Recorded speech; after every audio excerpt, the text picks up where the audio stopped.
Hey, Virtuacon. My name is Jason Morningstar, and I'm here with some of my very best friends to talk about games that deserve more love, which is a topic that is near and dear to me because I have many games that deserve more love and games that I would love to share with you. So here with me is Kira Magrann, Nathan Black, and Ross Cowman, and hopefully you'll have some questions or comments as well as we go. So let's just, I think most of what we're going to do here is sort of name check games that we love and then talk about them. So I've asked each of my fellow panelists to come with maybe a half dozen games that they think really deserve more love or that are underappreciated or have been sort of lost in the shuffle. And these are, we kind of restricted it to role-playing games, either tabletop or live action, that you can actually get. So I'll also share with you a Google Doc that has a list of all these games with URLs, because there's tons of games in playtest or games that have been lost to time that you can't get, and we're not going to talk about those.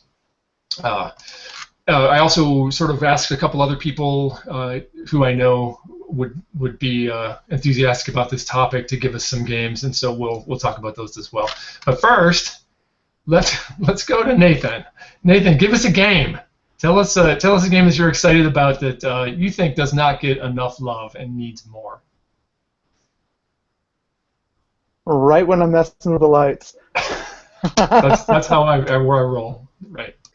I just want to kick off with Grape Sparrow. It's one of my favorite games. It's so smart in the way it incorporates real life, and like the more you kind of play it and read it, the more it feels like a personal statement about being different in the world and how you cope with that and how you deal with that on an individual level. And it's Avery McDowell. Beautiful game. Can't recommend it enough. That's great. Yeah, I think we're going to be hearing her name quite a bit. I just have a feeling. How about you, Kira? Can you throw one out for us? Sure. Mine's a bit of a story, maybe. So my game that I think deserves more love, probably everybody has heard of, but maybe not everyone has played, is Kagamatsu. And like, I don't know, 6 years ago or something, I was like, I'm never going to play role-playing games that focus on gender. That's stupid. Why would someone want to do that? Because like I felt like as a lady game player that, you know, that was like my lived experience, and I didn't want to focus on that in a game. And playing this game was one of the games that changed my mind, because you really get to role play different gender roles in like a really fun and way that makes you think. And it was the first game that really did that for me, and its replayability is amazing. Like, I run it at conventions all the time. It's a fantastic one-shot game. And what's the one thing about Kagamatsu I love? So people think they won't like it because it's a gendered game, but really it's kind of like watching an Akira Kurosawa movie. Where, so if you like, you know, Seven Samurai or movies like that, it really evokes a lot of the feeling and the flavor of that. And the mechanics of the game are actually flirtation mechanics. So you're like flirting the whole time, back and forth, with the samurai who you're trying to win over to save your village. And that mechanic is so much fun. Like, it's just really inspiring. I think everyone should really try it once so that you can kind of see how a game can mediate a conversation through mechanics like that. So definitely check that out. It's really awesome. One thing that that points out is that that's a game that I think a lot of people know about but are sort of afraid to play. And I think that, you know, that's a very legitimate needs more love category. These don't have to be obscure, but they might be games that people shy away from because of their content. Yeah, that's 100% true. Yeah. Thanks for How about you, Ross? You got something for us? Yeah, I would like to bring up the classic Game Chef entrant, My Daughter, Queen of France, which is a really excellent game by Vancouver game designer Daniel Wood, in which we the concept of this game is that William Shakespeare is estranged from his daughter, and instead of maybe going to her, talking to her, figuring out what's going on.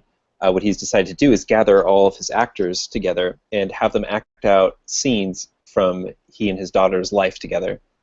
So it's one of those games, and then when we play it, oftentimes we'll set it in modern times. It can be fun to have the actors just be characters from Shakespeare's play, and you will then play out these scenes, and Shakespeare just sits there kind of as the director, sort of like watching, isn't allowed to say anything during the scenes, except during a scene you can be, that's how it went, and then write it down, and then that's like one thing that is going to be true. So and this is important because these scenes get revisited over and over, and the first time you rehearse a scene or play a scene, the characters are only allowed to speak dialogue as though like they're reading from a script, like in monotone. So like, no, like, and then I said, come over here. You just have to as emotionless as possible. And then the next time you play a scene, you're allowed to include stage directions. So like someone enters in from the left, or we see, or like talk about the setting or whatever. And then the third time you're allowed to use emotion. So that now we can actually like act it out and say how we're feeling. And the fourth time you play out a scene, you can stop everything and have a little monologue where the spotlight's on you, and you get to look directly at Shakespeare and tell him something, like tell him what you're thinking or what your character's thinking. It's a beautiful, beautiful game. We played a lot in Olympia, but I think not many people out of the Northwest know about it. You should definitely check it out. Yeah, that's a game I hear name checked all the time on the West Coast, and it has no penetration over here, which is super interesting. I'm anxious to play it. I need to cross it off my list. So this is cool. I like this format. Maybe we'll just sort of go around and talk, and we can comment on each other's games for sure. The one I'm going to lead off with is Megan Peterson's Sparkle Baby. Any of you guys know Sparkle Baby? No? Oh, come on! So in Sparkle Baby, it's sort of a live-action parlor LARP where you play the mothers of pageant queen contestants. And it is a surprisingly dark and intense game. The thing that I really love about it, it not only is there sort of the intensity of playing out parent-child relationships, but the children, the junior pageant contestants, you choose from a pile of basically garbage that the facilitator of the LARP brings. So there's like a broken shoe and a piece of a telephone and whatever, like debris, and you grab one of those and say, this is my child, this is my contestant. And it's just, it's a very clever game and very effective at what it does, and I wish everybody could play it. It's super cool. Sparkle Baby. So that's one. Man, I've got half a dozen. I'm sure you guys do. So let's just sort of keep going. I think we're back to you, Nathan. All right. I think I'm going to cut ahead on my list because I want to talk about Raver and the Bear before you do. Yeah, why? It's so cool. It's Colin Farron brought this to Big Bad Con. It's part of his 200-word RPG challenge. It's the story of a bear that invades a forest rave, and the DJ has to placate the bear by onomatopoeing. That's a terrible word when I say it out loud. The beats to the song, or the beats, and then the bear will react according to its preferences, possibly mauling the DJ, or possibly dancing into a giant bear hug. And if the DJ gets all the beats in the correct order, giant bear hug, and everybody wins. I heard this was a big hit at Big Bad Con this year. Yeah, and it sounds a little ridiculous to talk about it, but seeing it and play is pure joy. And it's like 100 words or something, right? It's really small. Yeah, it's super tight. And I expect to see more of this game soon. It deserves more notice because it's brand new and super interesting and fun. Cool. What's next on your list, Kira? I have one of Avery's games down here as well. I'm going to talk about that. Dream Askew. Probably some people have heard about it or played it. It got some play. But the reason I'm mentioning it is I think that it's a really smart apocalypse world game, Powered by the Apocalypse game, because it's GM-less and it uses a token system. And it's the only Powered by the Apocalypse game I've seen that really does that in a successful and awesome way. So thinking about like hacking those games and like redistributing the agency at the table, I think is a really smart and interesting direction to head for those types of games. So for that reason, I think it's really cool to kind of play it and see how that functions. What about the thematic content of Dream Askew? The thematic content, like that it's set in a queer apocalypse. Yeah, I mean it's a very both specific and sort of targeted theme. It's not just the world has collapsed, right? Sure. That's a really great point. So it does kind of subvert apocalypse tropes in that you are focusing on building community and in the people in that community instead of constantly fighting within your community or tearing it down, I guess. There's still some drama, but I do see a shift in that game as far as the themes go in that direction. Good point. I was just talking with Daniel DiRubio, and he, the translator for Dreams Askew for the Italian version, and he mentioned that they actually ended up inventing a new way, working with Avery to invent a new way to talk about gender neutrality in their language, which is a very difficult thing to do. That's amazing, and to think that that might actually lead to more inclusivity or like become a thing that came out of this game is incredible. We can change romance languages. That's super cool. All right, Ross, what do you got? So the next game I'd like to talk about is called Kim and Marshall, which is a game by Hans Jung Ottersen about where we play the roles of Eminem and his wife Kim. And the game is very much the reason I brought it up is it's a game I haven't it's a game that tackles domestic abuse, and it does so in a way that I think is it uses this really like clever use of mechanics to help you to sort of comment on like what that's like and help you to sort of be able to experience that from different perspectives. So in the game, one of the really fascinating things about it is that they'll sort of be telling these scenes, and Eminem has these different kind of different traits that are expressed in the scenes, like caring for Kim, or like his ambition, his desire to like become famous, or his tendency to just kind of like piss people off. And as we're playing these scenes, Eminem also has the power to tell Kim that like something like out of character can just say like, okay, that never happened, and then like something horrible that happened in the scene is just then treated as though it never happened for the rest of the game. And in the end, after playing it for a while, you sort of get this feeling that like it's very strange because you're playing these scenes, but then there's this whole like part of the reality that we've created together that we're just not allowed to talk about, and then it just sort of keeps under the surface. So it's and it's intense. It's a really really intense kind of artistic kind of expression of that unhealthy relationship dynamic. I think designers should definitely check it out for some of the techniques that Hans is using, and if you have to be in the right kind of mood to have that kind of experience with the right kind of group of people. But I recommend playing it as well. Is it a two-player game? It can be played with 3 people. I think actually up to 4. I think the third person has like a lot of agency in the kind of scene setting. They sort of play life, and I believe there's a role for a 4th person too. So I think it's 2 to 4 players. Okay. Yeah, I know there's another game. I know we're only talking about published games. However, I just want to. Bluebeard's Bride is one that is being play tested right now, and that is also dealing with domestic abuse, and it is designed by 3 women. And so I think. Yeah. That's an interesting and topic to tackle. Do you know what the plans for Bluebeard's Bride are? Do you know when it's going to be released or anything? I don't know. I believe it's in development right now, and Magpie Games is planning on publishing it at some point.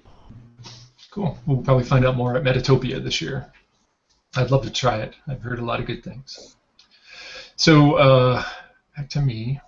So there's a game by Daniel Hodges called Faith, and Faith is it reminds me a lot of Lady Blackbird in that it's really sort of a scenario, right? You're going to play a very, very specific set of circumstances, and it's a sort of a hard-bitten heist kind of situation where there's, the package, and you're a bunch of tough people trying to exchange the package for money, but that's all very complicated because there's betrayal and confusion, and it's very well done. It's very focused, and I really like it. And the other reason I wanted to bring it up as something that deserves more love is because somebody else made a game after this, called it Faith, and then basically steamrolled Daniel Hodges' version of Faith away off the consciousness of the internet.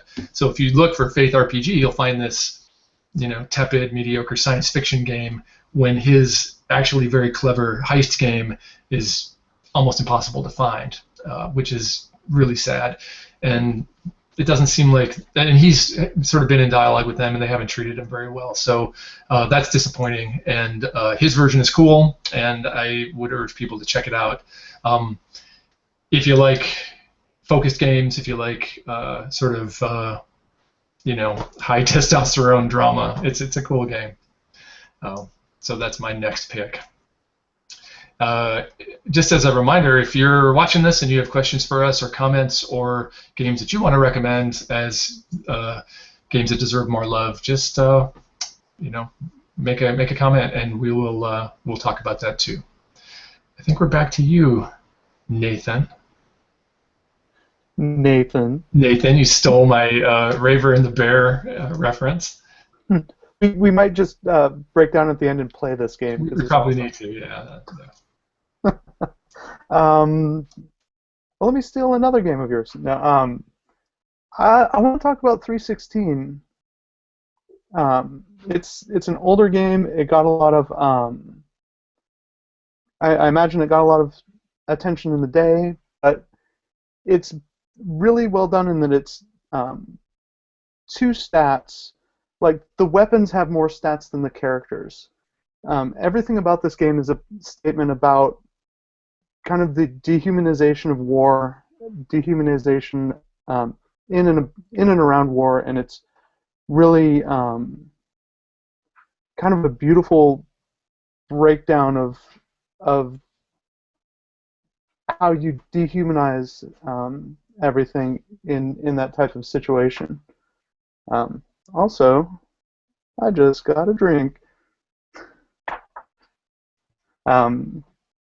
Yeah, so 316 is definitely... Yeah, no, it's a nice game, and one of the things that it plays pretty well as a one-shot, but it also richly rewards campaign play because it leads towards some really unpleasant realizations as the game unfolds in a very clever way. Hey, we got a comment. Has anyone ever actually played Sea Dracula? It's my #1 want to play, Robert asks. Ross is raising his hand. Tell us about Sea Dracula and why it deserves more love. Oh my God, have I ever played Dracula?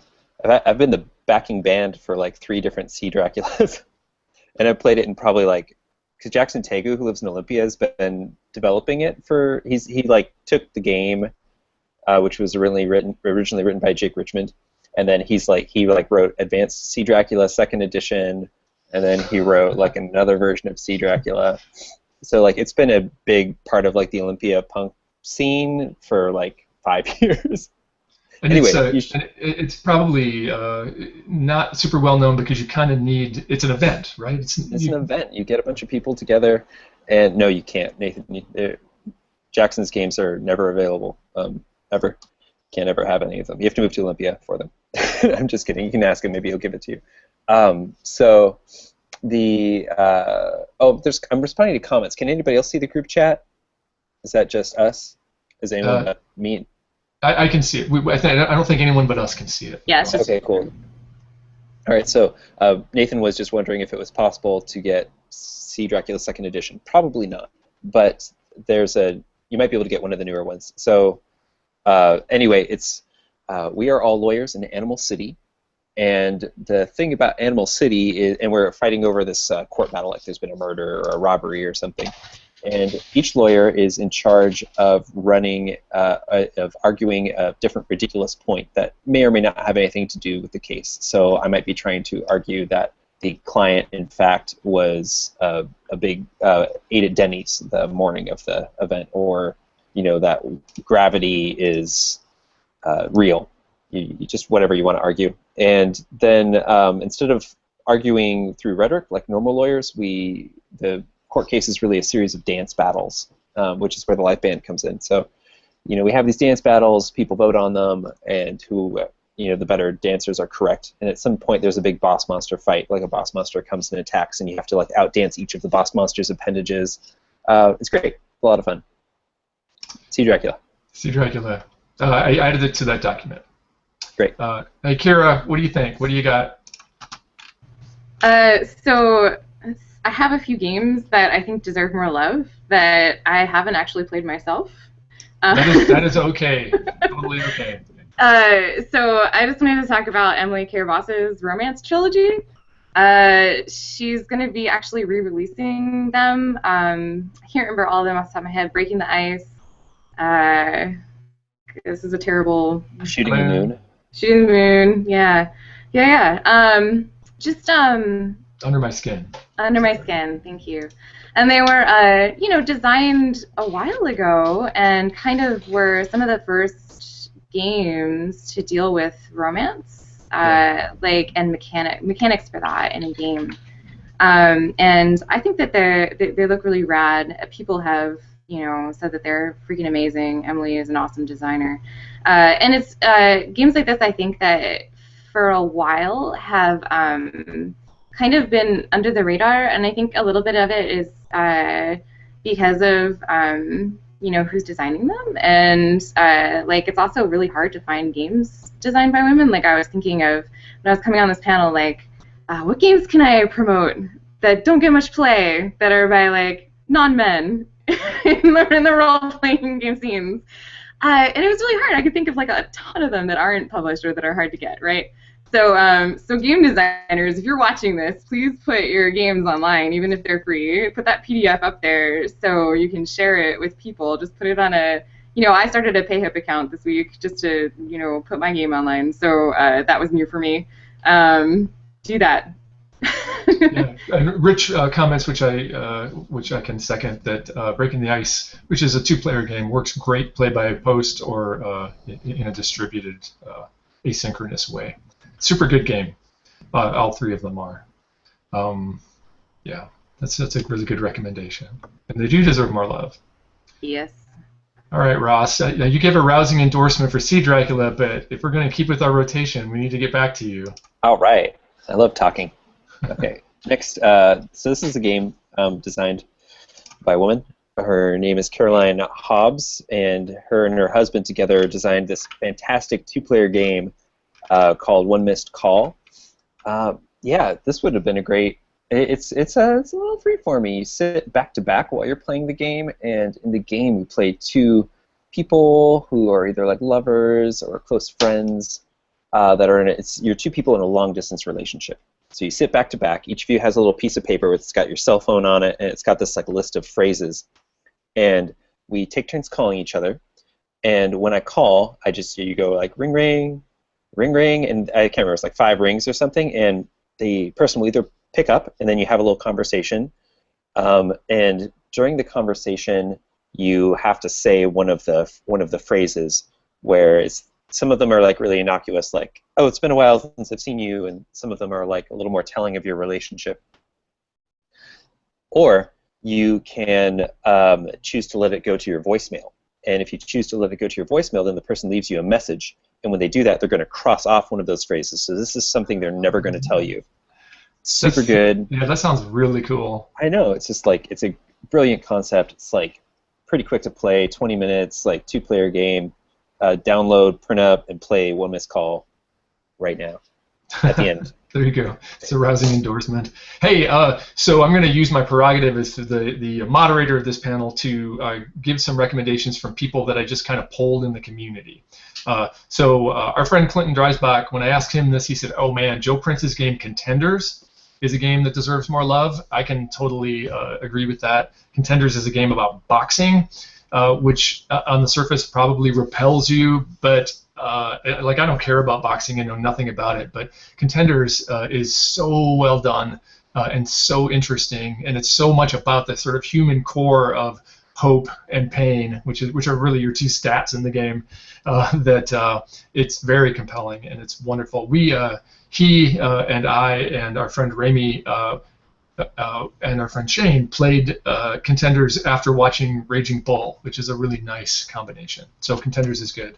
Our friend Caitlin Bell recommends Oh Shining Star, which is Brendan Day's game about a sort of Soviet realist opera on Mars, which either you hear that and you're either like, oh my God, that's amazing, or you're running right now. And if you think that's amazing, you actually perform songs in a musical on Mars as Soviet neo-realist opera singer people, and it's so good. So I recommend that too. I'm going to double that recommendation. Yeah. well, Kira, you and I were going to run it at Origins. Yeah. It didn't make that time, but yeah, it's a great game. Yeah, I gave feedback on that game. I feel like it was like a Game Chef game or something. It was just fantastic. It looked so much fun, and it was really smart in like so many meta ways. And like I've never seen a LARP where like you had to perform or sing that I wanted to play before. Yeah. And this was like one of those games where I was like, I could see how performing is possible in this game, and it gives you all these rules to do it. And yeah, it was really fantastic. Okay, so moving on with our disembodied ghost recommendations. Our friend Strauss says a Wolf Spell is a game that doesn't get enough love. Wolf Spell, you play magical wolf people. Epidaya Ravachol wrote it. It's really clever. When we played it, we set it in the Faroe Islands, so it had this whole weird Viking theme, and it was very enjoyable. It's sort of a melancholy game where you kind of work together, but it's not going to have a super high five ending because you're like, wolves, and it's sad. It's a good game. I'm not giving it the best pitch, but you can trust me that it's well worth checking out. It's a very good game. Well, it also has this aspect of you chose to become wolves to accomplish a task, and you're fighting humanity. That's right. Yeah. So you're making these difficult choices about how much you're going to pursue this goal that is really the thing that drives you versus how much you want to stay as people, which is really nice. It's a very good game. One last one, and then we're going to get back to you, Nathan. So get ready and don't poach any more of my games. I think I'm going to poach one of yours, actually, next time around. Go for it. Go for it. Our friend John recommends Worldwide Wrestling. And Worldwide Wrestling, I think it gets a lot of love. It seems like it. But it should get all the love because it is maybe the best Apocalypse World hack. I don't know. It's a wonderful game. It plays great. It does wrestling kind of perfectly. I played it with a group that was evenly split between people who didn't know anything about wrestling and people who were seriously super fans of wrestling. And it worked for both groups seamlessly, and we had a great time with it. So also a recommendation from me. All right, Nathan. I'm going to go off script a little and pitch Swords Without Master. Okay. There's another great side game that from Epidaya Ravachol. Brilliantly captures that old school sword and sorcery fiction where everything is either super magnificent and you're the strongest man in the world, or you're super depressed and still the strongest man in the world.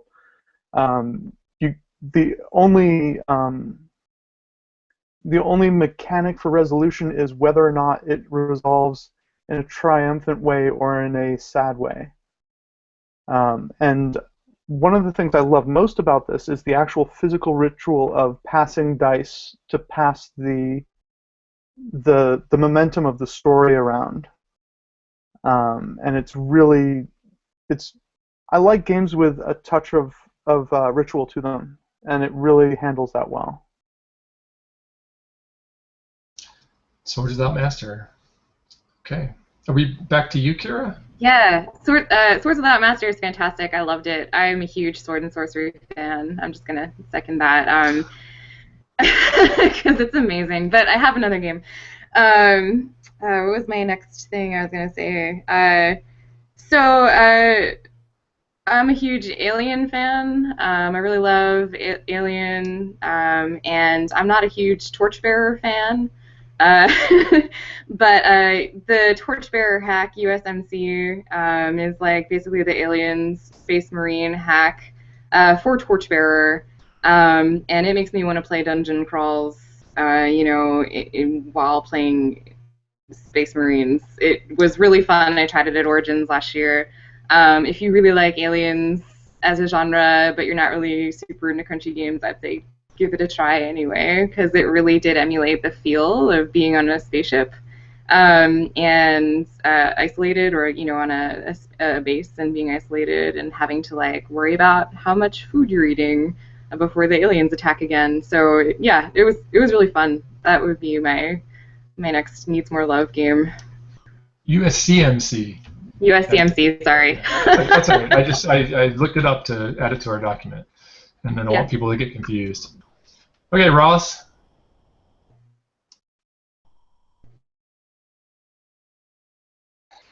Okay, I'm back.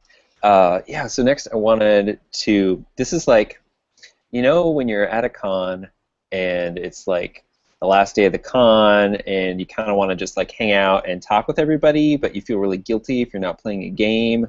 Well, you should be playing Treehouse Dreams by Grape or Andrew Henderson. In Treehouse Dreams, we play the denizens of a treehouse. You just play yourself, and we're all living in this treehouse together.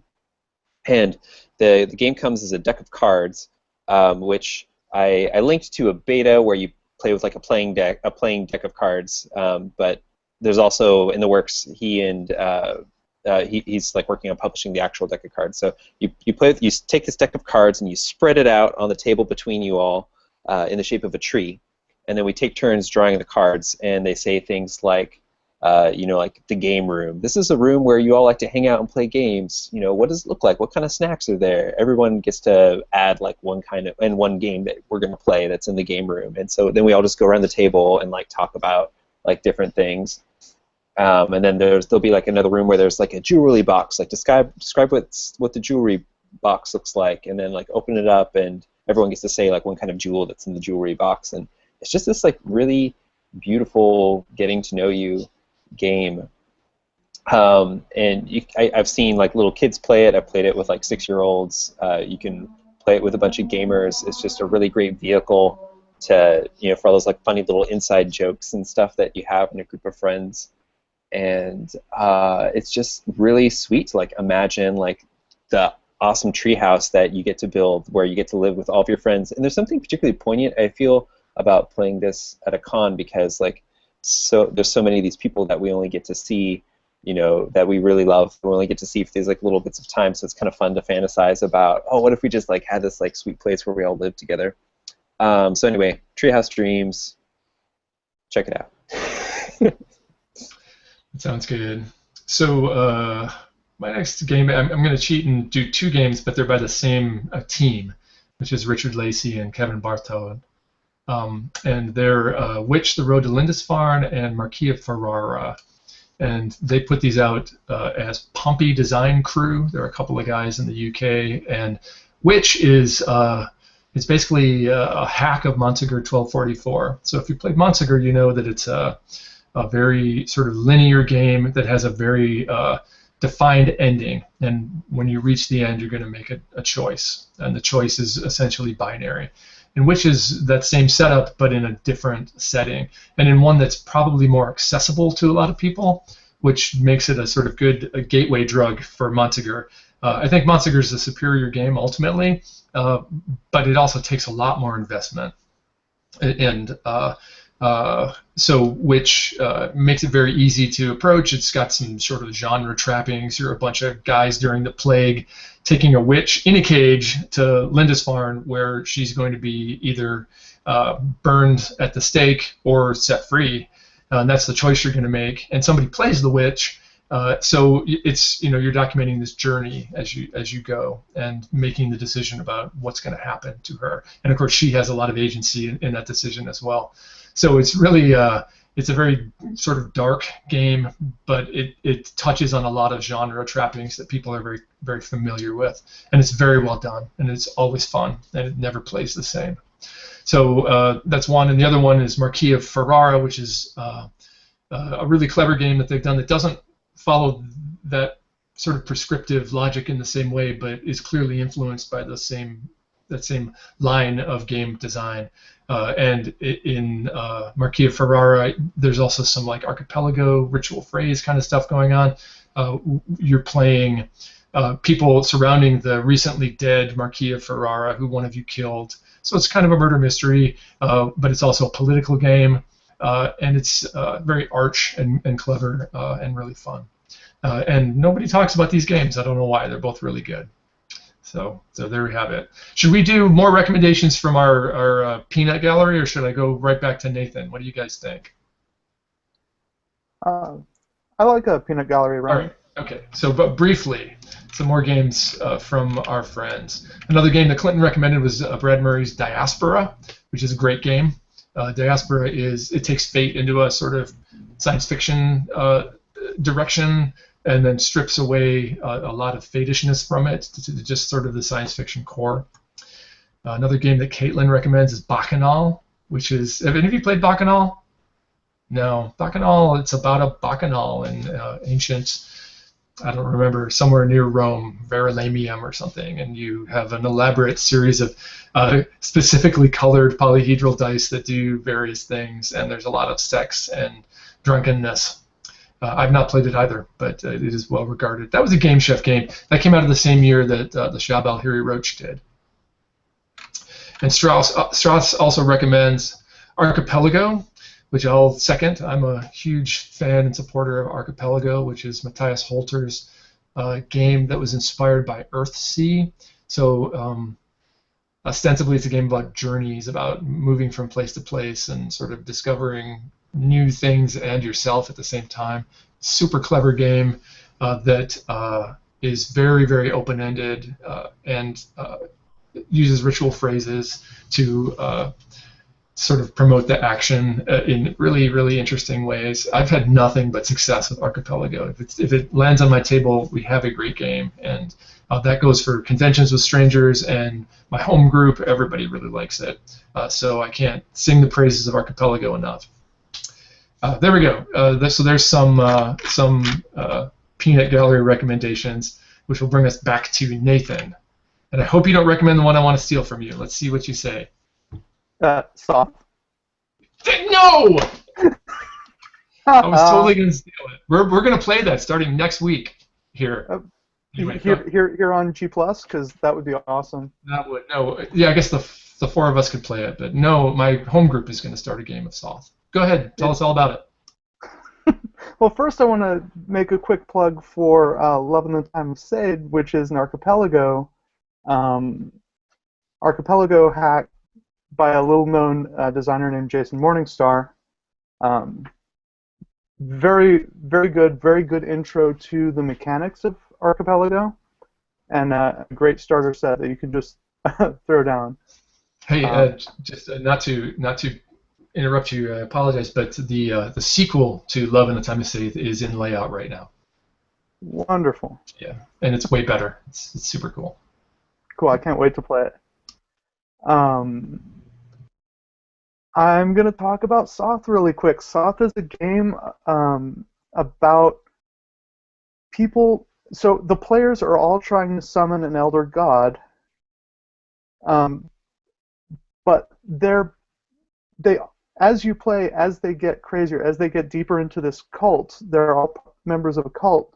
There's a mechanic wherein you have to interject things about Soth into conversations with normal people. So the entire game is about cultists fighting their own urges to give away all of the details about their plots. And it's brilliant and fun and like not I've run it twice, and both times, immediately out of the gate, the cultists are just ramping everything up, like having arguments in a Waffle House about who's going to get to murder someone, and it's insane and fun, and I can't recommend it enough. That's great. Okay, before you go, Kira, well, we have a comment that is Masters of Umdar seems like it's perfectly made for Fate Accelerated and captures 80s cartoons in a way that no other game really does. And you guys know Masters of Umdar? I think it's kickstarting now or just kickstarted. So there's another recommendation. Hey, this is Rich, just to cut in. Masters of Umdar was released as a Fate Accelerated setting. I think it came through the Patreon campaign for Evil Hat. Okay, so it's available now. That's out there. Okay. Okay, Kira. Cool. I'm going to talk about 2 games real quick. I'm going to talk about sex and colonialism.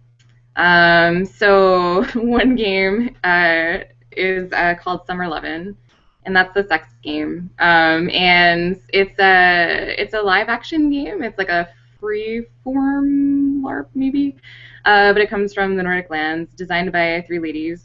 And the cool thing about this game is that basically you're playing, a group of people who just were at a rock concert or a festival, and after what you're role playing is not the festival, but after the festival when they're driving home talking about all the hookups they had, and how awkward and terrible and ridiculous they were. And so then you role play those scenes in this game, and I think that it's a fantastic game about sex because it makes sex fun and hilarious and real, and good. And a lot of games that deal with sex are very this is very emotional, this is an intense connection, or we're talking kind of about some kind of teenage drama that's really sudden and sporadic, and we're having feels about our identities, and this game is not like that. It's just kind of this is what a hookup is like over a weekend, and that's really fantastic. I haven't ever played another game that did that. Jason, you were going to say something about it. Oh, no, I'm happy. You had another one too, right? I do. This one's about colonialism, because I think that that's an important topic to talk about right now in our post-colonial design RPG status that we're in right now and that the world is in. But Dog Eat Dog, I think, deserves more love. I've never played it. I have it. I own it. I want to play it pretty bad. And this game is essentially, it's written by, designed by Hawaiian, or I can't remember exactly. But it basically talks about colonialism and how an invading force will affect a certain group of people. So you get to play both sides and be both the kind of colonizing force and the force who was living there. So it just kind of talks about that in a narrative sense, which I think is important to talk about, and also in a meta sense in the game mechanics, because as you role play, the mechanics kind of reinforce what it feels like to be both of those people. So, yeah, go ahead. It's one of the, when you mentioned the mechanics, and the right off the bat, the very first thing you decide in Dog Eat Dog is who's going to be the oppressor, or who's going to be the colonizer, and the way you do that is you go around the table and figure out who makes the most money, and that's the person who plays the colonizer, which is super uncomfortable specifically for Americans to do, but it's just brilliant. Sure. It's a wonderful social engineering mechanic. Great. Yeah. It's a really super great game. Yeah. And there's so there's another game like this that hasn't been released called Love Commander. Sorry, I'm going to talk about it just for a second. I think you should release that, Dev, because it talks about alien colonization too and races. It's a Mass Effect type pack. And Tales of the Fisherman's Wife by Julia Ellingbo, which is an ancient game and has also not been published, is also has really awesome sex mechanics in it, and I'd like to see both of those get made so that we can get our hands on them. So Julia and Dev, if you're watching this, or if you know Julia and Dev, let them know that they should publish their games so that we can all play them. Awesome. Okay, Ross, and I have to say, you guys, we're running out of time, so it's going to be Ross's endorsement and then maybe a speed round from all of us. Sounds good. Yeah, I wanted to endorse Hawkeye's Making Out by Ben Lehman, which is another. If you guys played that, has everyone played it? Does it really need more love? Oh man. Okay, so Hawkeye's Making Out is one of us plays.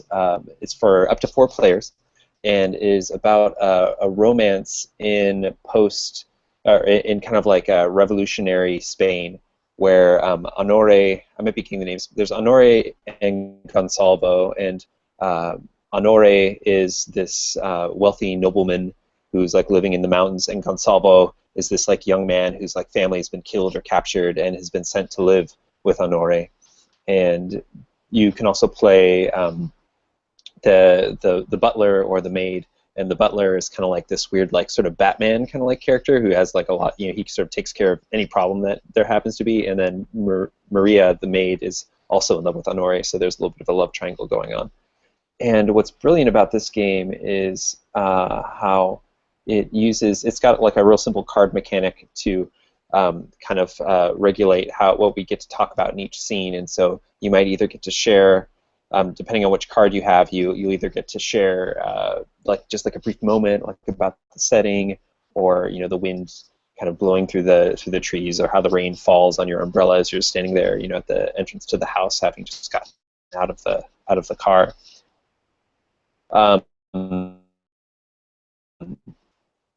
And then you get to kind of play against character types. So each character kind of has like a way that they're supposed to behave, and then the face card just kind of lets them do their little like special power. So one of like the nobleman is very decisive, and when he tends to act on things, he usually succeeds. But he doesn't really like talk about his like emotions so much, or like what's going on inside of him. And so when he plays a face card, he gets to talk about how the relationship has like become more physically intimate between he and Honore, kind of getting to move closer towards that. And then Honore, and I apologize if I'm getting the two backed up. I think Gonsalvo is the younger one and Honore is the older one. So Gonsalvo has a really hard time like doing anything physically, and just is like really like awkward. When he tries to do things, he usually screws them up.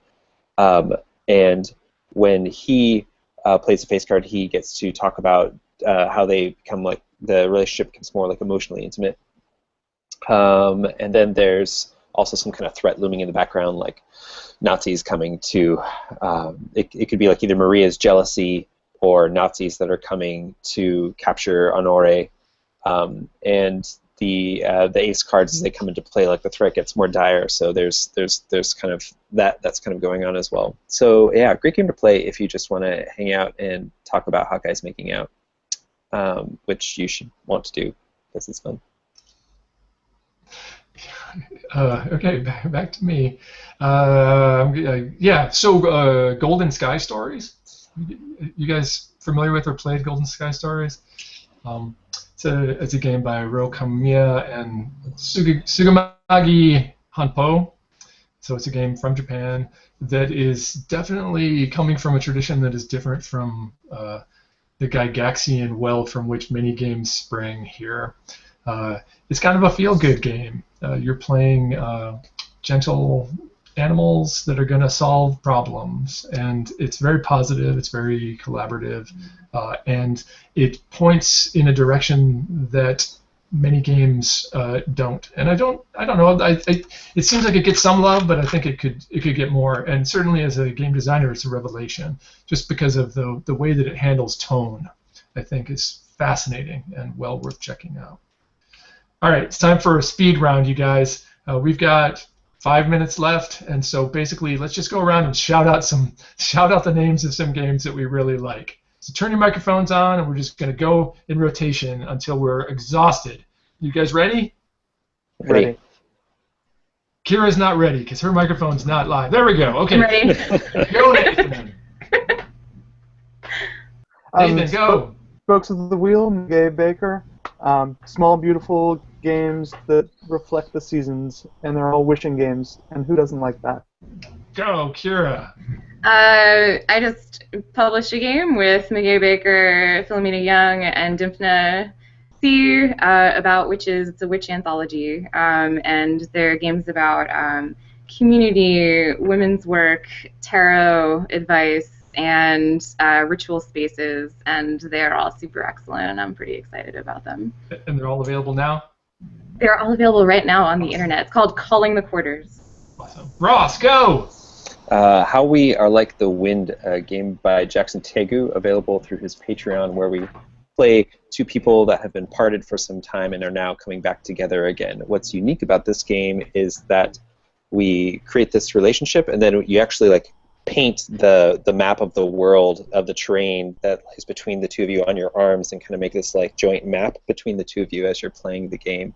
A really great example of a game that just leaves this really like beautiful kind of artifact or reminder afterwards.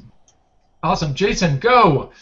Snow, which is Agata Lubanska's game that was it was a Golden Cobra game last year that I really loved. 4 people trapped in a snowstorm in a car. One of them's a stranger. There's a pound of cocaine. Nothing's going to go well. It's the exact opposite of the game that Ross just described. Okay, Nathan, go! Any for my thoughts. Small, brilliant game. Maybe that one's gotten plenty of attention, but it is so great. Kira, go! Remember Tomorrow is an older cyberpunk game by Gregor Hutton, and it's one of the only cyberpunk games I've ever played that actually felt like being in a William Gibson novel. So that is a fantastic game, and you should try it. It's real simple, very short, very narrative game. Ross, go! Apocalypse World, if you've never played it, you should play it. It's a fantastic game. It's inspired a lot of other fantastic games. And even if you have been playing it, and I've watched a lot of you play it, you should like reread the book, especially like the part about emceeing, and play it right this time. Oh snap! You're right though. It's amazing how many people have played the many wonderful hacks but have never played the source game. Okay, I'm going to take the last word, and I'm going to recommend that you look at the English archive at alexandria.dk, which is the Fastival scenario archive. And there are games like Trolls Ken Peterson's Dulce et Decorum, which is amazing. It's a game about World War I. And Vasan Road, which is Miko Begard's game about a murdered child. That's just incredible. They're really good games, and highly recommended. Okay, I think we're done, you guys. There's a document that Rich will figure out how to share with the world. It's a Google document that lists all these with links to where you can get them, and all the games that we didn't get a chance to mention, and there are so many. I'm just looking down the list, and there's a ton of games that obviously we feel good about, but that we just didn't get a chance to talk about. So hopefully you can play and enjoy these and give them more love, and if we have this panel again next year, these games will all have been just showered with love. And will no longer deserve to be on this list. Sound good to everybody? Yay. Yeah. I'm Deal. actually really looking forward to playing all these games. Yeah, I know. I learned a lot today. And Adam Goldberg in the questions and answers says, hey, is anybody inspired to run a pop-up of these today? And I have an interview right after this, so I can't do that. And then I'm going to a pumpkin carving. But any of you guys who want to do this, Virtuacon will make space for you and find you players. So if you want to do it, you definitely can. Thank you guys so much. It was nice to just hang out with you, and you're so smart. And I wish we were all here in the same room. But, we should do this every week. We really should. We really should. So, and thank you for watching, Virtuacon audience. And this is me signing off. I don't know how to sign off, Rich.